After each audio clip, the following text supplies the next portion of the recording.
জাহাঙ্গীর হোসেন নামে এক ব্যক্তিকে কাজ থেকে ফেরার সময় বর্ডার গোলচক্করের সামনে ঝুটন দাস নামের একটি ছেলে আক্রমণ করে। তারই প্রতিবাদে এলাকাবাসীরা পথ অবরোধ করে।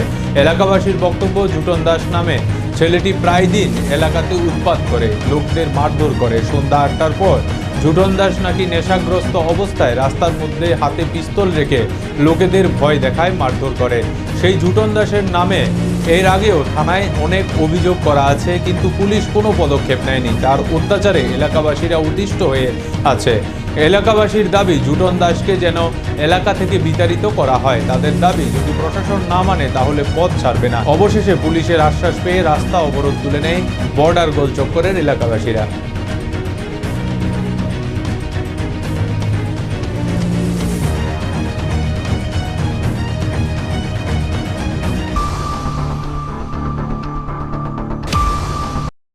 অধিকার নাই রাস্তা ধারণে। কি কারণে আছে রাস্তা অবরোধ?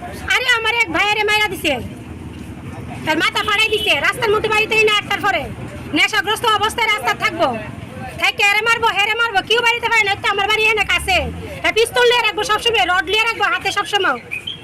এর আগে একবার এই ঘটনাটা করছে, গাড়ি গুড়ি ভাঙছে, একজনে মারছে, আহত করছে। তাই এবার তা ক্লাবে বিচার হইছে, কেস মামলা হইছে।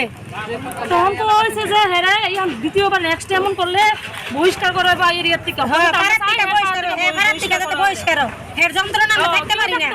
আটটার পরে বাইরে ভালো ভালো মানুষ রাস্তার বাইরে না, মা বোন রাস্তার বাইরে কোনো কথা নেই।